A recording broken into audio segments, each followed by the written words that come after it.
ನಮಸ್ಕಾರ ಗೃಹಲಕ್ಷ್ಮಿಯರೇ, ನಿಮ್ಮ ಖಾತೆ ಚೆಕ್ ಮಾಡಿ. ಯಾಕೆಂದ್ರೆ ಖಾತೆಯಿಂದ ಭರ್ಜರಿ ಗುಡ್ ನ್ಯೂಸ್ ಕೊನೆಗೂ ಬಂದಿದೆ. 2 ತಿಂಗಳ 4,000 ಬಾಕಿ ಹಣ ಒಟ್ಟಿಗೆ ಬಿಡುಗಡೆಯಾಗಿದೆ. ಇದರ ಜೊತೆಗೆ ರಾಜ್ಯದಲ್ಲಿ ಹೊಸ ಬಿಪಿಎಲ್ ಕಾರ್ಡ್ ಪಡೆಯಲು ರಾಜ್ಯ ಸರ್ಕಾರ ಹೊಸ ರೂಲ್ಸ್ ಜಾರಿಗೆ. ಹಾಗೂ ಇದರ ಜೊತೆಗೆ ಪೆಟ್ರೋಲ್ ಡೀಸೆಲ್ ಏರಿಕೆಯಾಗುತ್ತಿರುವ ಹಿನ್ನೆಲೆಯಲ್ಲಿ ಸರ್ಕಾರಿ ಬಸ್ಗಳ ಟಿಕೆಟ್ ದರವೂ ಹೆಚ್ಚಾಗಲಿದೆ. ಈ ಎಲ್ಲ ಸಂಪೂರ್ಣ ಮಾಹಿತಿ ತಿಳಿದುಕೊಳ್ಳಲು ಈ ವಿಡಿಯೋನ ಎಲ್ಲೂ ಸ್ಕಿಪ್ ಮಾಡದೆ ಕೊನೆವರೆಗೂ ನೋಡಿ. ಹಾಗೂ ನಮ್ಮ ಚಾನೆಲ್ನ ಇನ್ನೂ ಸಬ್ಸ್ಕ್ರೈಬ್ ಮಾಡಿಲ್ಲ ಅಂದ್ರೆ ದಯವಿಟ್ಟು ಎಲ್ಲ ವೀಕ್ಷಕರು ಸಬ್ಸ್ಕ್ರೈಬ್ ಮಾಡ್ಕೊಳ್ಳಿ. ಹಾಗಾದ್ರೆ ಬನ್ನಿ ವೀಕ್ಷಕರೇ, ಮೊದಲನೇ ಬಿಗ್ ಬ್ರೇಕಿಂಗ್ ನ್ಯೂಸ್ ಏನೆಂದು ನೋಡೋಣ. ಕಳೆದ 8 ದಿನಗಳಿಂದ ಪೆಟ್ರೋಲ್ ಡೀಸೆಲ್ ಏರಿಕೆಯಾಗುತ್ತಿರುವ ಹಿನ್ನೆಲೆಯಲ್ಲಿ ಸಾರಿಗೆ ನಿಗಮಗಳ ನಷ್ಟದ ಪ್ರಮಾಣ ಹೆಚ್ಚುತ್ತಿದ್ದು, ಸಾರಿಗೆ ಬಸ್ಗಳ ಟಿಕೆಟ್ ದರ ಹೆಚ್ಚಾಗುವ ನಿರೀಕ್ಷೆ ಇದೆ ಎಂದು ಹೇಳಲಾಗುತ್ತಿದೆ.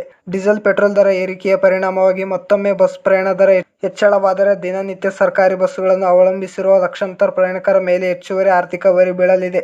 ಇದರಿಂದ ಪ್ರಯಾಣಿಕರಲ್ಲಿ ಆತಂಕವೂ ಹೆಚ್ಚಾಗಿದೆ. ಆದರೆ ಕಳೆದ 2 ವಾರಗಳಲ್ಲಿ 4 ಬಾರಿ ಇಂಧನ ದರ ಏರಿಕೆಯಾಗಿದೆ. ಇದು ಸಾರಿಗೆ ನಿಗಮಗಳ ಮೇಲೆ ಬೃಹತ್ ಆರ್ಥಿಕ ಹೊರೆಯನ್ನು ಹೊರಿಸಿದೆ. ಇದರ ಬಗ್ಗೆ ಪ್ರತಿಕ್ರಿಯಿಸಿರುವ ಸಾರಿಗೆ ಸಚಿವ ರಾಮಲಿಂಗ ರೆಡ್ಡಿ ಅವರು, ಬಸ್ ಪ್ರಯಾಣ ದರ ಹೆಚ್ಚಳ ಕುರಿತು ಅಂತಿಮ ನಿರ್ಧಾರವನ್ನು 4 ಸಾರಿಗೆ ನಿಗಮಗಳು ಸಲ್ಲಿಸಿರುವ ಪ್ರಸ್ತಾವನೆ ಮೇಲೆ ಕೈಗೊಳ್ಳಲಾಗುತ್ತಿದೆ. ಇದುವರೆಗೆ ಯಾವುದೇ ನಿಗಮವು ಅಧಿಕೃತವಾಗಿ ದರ ಹೆಚ್ಚಳಕ್ಕೆ ಪ್ರಸ್ತಾವನೆಯನ್ನು ಸರ್ಕಾರಕ್ಕೆ ಸಲ್ಲಿಸಿಲ್ಲ. ಆದರೆ ದರ ಹೆಚ್ಚಳ ಪರಿಷ್ಕರಣೆ ಕೋರಿ ಪ್ರಸ್ತಾವನೆ ಸಲ್ಲಿಸಿದರೆ ಸರ್ಕಾರ ಆ ಬಗ್ಗೆ ಪರಿಶೀಲನೆ ನಡೆಸಲಿದೆ ಎಂದು ಸಚಿವ ರಾಮಲಿಂಗ ರೆಡ್ಡಿ ಸ್ಪಷ್ಟನೆಪಡಿಸಿದ್ದಾರೆ.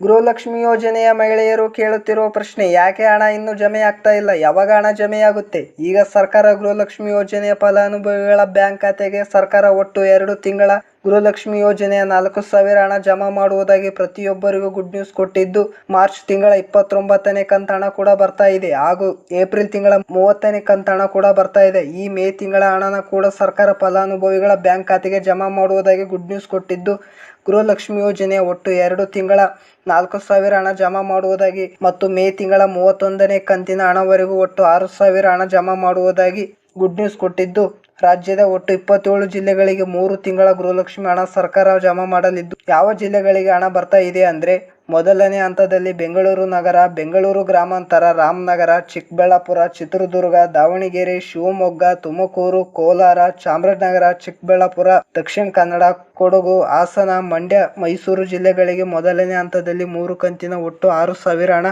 ಜಮೆಯಾಗಲಿದೆ. ಹಾಗೂ ಎರಡನೇ ಹಂತದಲ್ಲಿ ಬೆಳಗಾವಿ ವಿಭಾಗದ ಜಿಲ್ಲೆಗಳಾದ ಬೆಳಗಾವಿ, ವಿಜಯಪುರ, ಬಾಗಲಕೋಟೆ, ಧಾರವಾಡ, ಗದಗ, ಹಾವೇರಿ, ಉತ್ತರ ಕನ್ನಡ, ಬಳ್ಳಾರಿ, ಬೀರೂರು, ಕಲಬುರಗಿ, ಕೊಪ್ಪಳ, ರಾಯಚೂರು, ಯಾದಗಿರಿ ಮತ್ತು ವಿಜಯನಗರ ಜಿಲ್ಲೆಗಳಿಗೆ ಎರಡನೇ ಹಂತದಲ್ಲಿ ಪ್ರತಿಯೊಂದು ಜಿಲ್ಲೆಗಳ ಫಲಾನುಭವಿಗಳಿಗೆ ಒಟ್ಟು 3 ತಿಂಗಳ ಗೃಹಲಕ್ಷ್ಮಿ ಯೋಜನೆ 29 ಮತ್ತು 30, 31ನೇ ಕಂತಿನ ಹಣನ ಜಮಾ ಮಾಡ್ತಾ ಇದೆ. ಮುಖ್ಯವಾಗಿ ನಿಮ್ಮ ಗೃಹಲಕ್ಷ್ಮಿ ಹಣ ಪ್ರತಿ ತಿಂಗಳು ಸರಿಯಾಗಿ ಬರಬೇಕೆಂದರೆ ನೀವು ಈ 5 ನಿಯಮಗಳನ್ನು ಪಾಲಿಸಲೇಬೇಕು ಎಂದು ಸರ್ಕಾರ ಆದೇಶ ಕೊಟ್ಟಿದೆ. ಹೌದು ವೀಕ್ಷಕರೇ, ಈ ಬಾರಿ ಸುಮಾರು ಲಕ್ಷಕ್ಕಿಂತ ಅಧಿಕ ಫಲಾನುಭವಿಗಳ ಬ್ಯಾಂಕ್ ಖಾತೆಗೆ ಸರ್ಕಾರ ಗೃಹಲಕ್ಷ್ಮಿ ಹಣವನ್ನು ಜಮಾ ಮಾಡ್ತಾ ಇಲ್ಲ. ಕಾರಣ ಏನೆಂದು ಕೇಳಬಹುದು. ಹೌದು ವೀಕ್ಷಕರೇ, ನಿಮ್ಮ ಬ್ಯಾಂಕ್ ಖಾತೆಗೆ ಡೆಬಿಟ್ ಮೂಲಕ ಹಣ ಜಮಾ ಮಾಡುವಂತ ಸಂದರ್ಭದಲ್ಲಿ ಸರ್ಕಾರ ಸಾಕಷ್ಟು ಗೃಹಲಕ್ಷ್ಮಿ ಫಲಾನುಭವಿಗಳ ಬ್ಯಾಂಕ್ ಖಾತೆಗೆ ಹಣ ಜಮಾ ಮಾಡುವುದನ್ನು ಕ್ಯಾನ್ಸಲ್ ಮಾಡಿದೆ. ಯಾಕೆಂದ್ರೆ ಇತ್ತೀಚಿನ ದಿನಗಳಲ್ಲಿ ಹಣಕಾಸು ಇಲಾಖೆ ಜಾರಿಗೆ ತಂದಿರುವ ಹೊಸ 5 ನಿಯಮಗಳನ್ನು ಪಾಲಿಸಲೇಬೇಕು. ಈ ನಿಯಮಗಳ ಆಧಾರದ ಮೇಲೆ ಪ್ರತಿಯೊಂದು ಗೃಹಲಕ್ಷ್ಮಿ ಫಲಾನುಭವಿಗಳಿಗೆ ಸರ್ಕಾರ ಈ ಒಂದು ಹಣ ಜಮಾ ಮಾಡ್ತಾ ಇದೆ. ಹಾಗಾದ್ರೆ ಬನ್ನಿ ವೀಕ್ಷಕರೇ, ಸರ್ಕಾರ ಹೊಸ 5 ನಿಯಮಗಳನ್ನು ಏನೆಂದು ನೋಡೋಣ. ರೇಷನ್ ಕಾರ್ಡ್ನಲ್ಲಿರುವ ಪ್ರತಿಯೊಬ್ಬ ಸದಸ್ಯರ ಆಧಾರ್ ಕಾರ್ಡ್ ಈ KYC ಕಡ್ಡಾಯವಾಗಿರಬೇಕು. ಮತ್ತು ಎರಡನೇ ನಿಯಮ, 15 ವರ್ಷಗಳಿಂದ ನಿಮ್ಮ ಆಧಾರ್ ಕಾರ್ಡ್ನಲ್ಲಿ ಯಾವುದೇ ಬದಲಾವಣೆ ಅಥವಾ ಅಪ್ಡೇಟ್ ಮಾಡಿಸದಿದ್ದರೆ ಕಡ್ಡಾಯವಾಗಿ ಆದಷ್ಟು ಬೇಗ ನಿಮ್ಮ ಆಧಾರ್ ಕಾರ್ಡ್ಗೆ ತಿದ್ದುಪಡಿ ಮಾಡಿಸಿ. ಅದೇ ರೀತಿ 3ನೇ ನಿಯಮ, ನಿಮ್ಮ ಕುಟುಂಬದ ಒಂದು ವಾರ್ಷಿಕ ಆದಾಯ 7 ಲಕ್ಷಕ್ಕಿಂತ ಕಡಿಮೆ ಇರಬೇಕು ಅಥವಾ ಆದಾಯ 7 ಲಕ್ಷಕ್ಕಿಂತ ಜಾಸ್ತಿ ಇದ್ದರೆ ನಿಮ್ಮ ಬ್ಯಾಂಕ್ ಖಾತೆಗೆ ಸರ್ಕಾರ ಗೃಹಲಕ್ಷ್ಮಿ ಹಣವನ್ನು ಕ್ಯಾನ್ಸಲ್ ಮಾಡುತ್ತೆ. ಅದೇ ರೀತಿ 4ನೇ ನಿಯಮ, ನಿಮ್ಮ ಕುಟುಂಬದಲ್ಲಿ ಸದಸ್ಯರು ಅಥವಾ ಗೃಹಲಕ್ಷ್ಮಿ ಯೋಜನೆಯ ಫಲಾನುಭವಿಗಳು ಯಾರು ಕೂಡ ಸರ್ಕಾರಿ ನೌಕರರಾಗಿ ಕಾರ್ಯನಿರ್ವಹಿಸ್ತಾ ಇರಬಾರದು. ಹಾಗೂ 5ನೇ ಕೊನೆಯ ನಿಯಮ, ನ್ಯಾಯಬೆಲೆ ಅಂಗಡಿಯಿಂದ ಒಂದು ವೇಳೆ ನೀವು ಸತತವಾಗಿ 3 ತಿಂಗಳ ಪಡಿತರ ರೇಷನ್ ಅಕ್ಕಿಯನ್ನು ನ್ಯಾಯಬೆಲೆ ಅಂಗಡಿಯಿಂದ ಪಡೆಯದಿದ್ದರೆ ನಿಮ್ಮ ರೇಷನ್ ಕಾರ್ಡನ್ನು ಸರ್ಕಾರ ರದ್ದು ಮಾಡುತ್ತೆ. ಅದರ ಜೊತೆಗೆ ಗೃಹಲಕ್ಷ್ಮಿ ಯೋಜನೆ ಹಣವು ಕೂಡ ಬರುವುದಿಲ್ಲ. ಇದರಿಂದ ಈ 5 ನಿಯಮಗಳ ಆಧಾರದ ಮೇಲೆ ಪ್ರತಿಯೊಂದು ಗೃಹಲಕ್ಷ್ಮಿ ಫಲಾನುಭವಿಗಳಿಗೆ ಸರ್ಕಾರ ಹಣ ಜಮಾ ಮಾಡ್ತಾ ಇದೆ. ನೀವೇನಾದ್ರೂ ಈ ನಿಯಮಗಳನ್ನು ಪಾಲಿಸಿಲ್ಲ ಅಂದ್ರೆ ಇನ್ಮುಂದೆ ಗೃಹಲಕ್ಷ್ಮಿ ಹಣ ಬರುವುದಿಲ್ಲ. ಮತ್ತು ಇದರ ಜೊತೆಗೆ ಮರು ಅರ್ಜಿನ ಹಾಕೋದು ಕಡ್ಡಾಯವಾಗಿದೆ. ನೀವು ಮರು ಅರ್ಜಿ ಹಾಕಿದ್ರೆ ಮಾತ್ರ ನಿಮ್ಮ ಬ್ಯಾಂಕ್ ಖಾತೆ ಗೃಹಲಕ್ಷ್ಮಿ ಹಣ ಬರೋದು. ಹಾಗಾದ್ರೆ ಯಾವ ಕಾರಣಕ್ಕೆ ಈ ಮರು ಅರ್ಜಿ ಹಾಕಬೇಕು ಮತ್ತು ಹೇಗೆ ಈ ಮರು ಅರ್ಜಿನ ಹಾಕಬೇಕು ಅಂತ ನಾನು ತಿಳಿಸ್ಕೊಡ್ತಾ ಇದ್ದೀನಿ.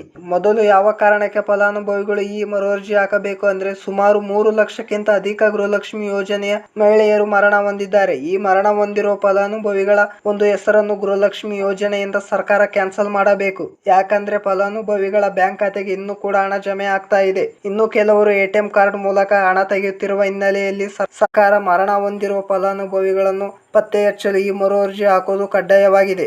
ಹಾಗಾದರೆ ಹೇಗೆ ಈ ಮರು ಅರ್ಜಿ ಹಾಕಬೇಕು? ಮರು ಅರ್ಜಿ ಅಥವಾ ಜೀವಂತ ಪ್ರಮಾಣ ಪತ್ರ ಅಂದರೆ ಲೈಫ್ ಸರ್ಟಿಫಿಕೇಟ್ ಅನ್ನು ನಿಮ್ಮ ಹತ್ತಿರದ ಗ್ರಾಮ 1, ಕರ್ನಾಟಕ 1 ಅಥವಾ ಬೆಂಗಳೂರು 1 ಕೇಂದ್ರಗಳಿಗೆ ಭೇಟಿ ನೀಡಿ ನಿಮ್ಮ ದಾಖಲೆಗಳು ಅಪ್ಡೇಟ್ ಮಾಡಿಸಬೇಕು.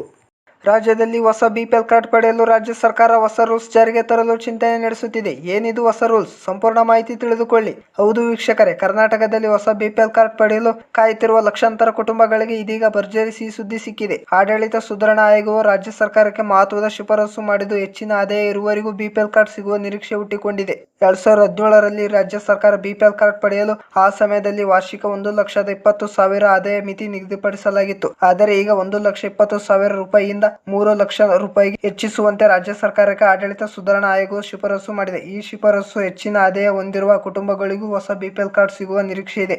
ರಾಜ್ಯ ಆಹಾರ ಮತ್ತು ನಾಗರಿಕ ಸರಬರಾಜು ಸರ್ಕಾರ ಮುಂದಿನ ದಿನಗಳಲ್ಲಿ ತೀರ್ಮಾನ ಕೈಗೊಳ್ಳುವ ಸಾಧ್ಯತೆ ಇದೆ ಎಂದು ಹೇಳಲಾಗುತ್ತಿದೆ. ಇವತ್ತಿಗೆ ಇಷ್ಟೇ ವೀಕ್ಷಕರೇ. ನಾನು ಕೊಟ್ಟಿರುವ ಮಾಹಿತಿ ನಿಮಗೆ ಇಷ್ಟ ಆಗಿದ್ದಲ್ಲಿ ನಮ್ಮ ಚಾನಲ್ ಸಬ್ಸ್ಕ್ರೈಬ್ ಮಾಡ್ಕೊಳ್ಳಿ. ಹಾಗೆ ಒಂದು ಲೈಕ್ ಕೊಡಿ.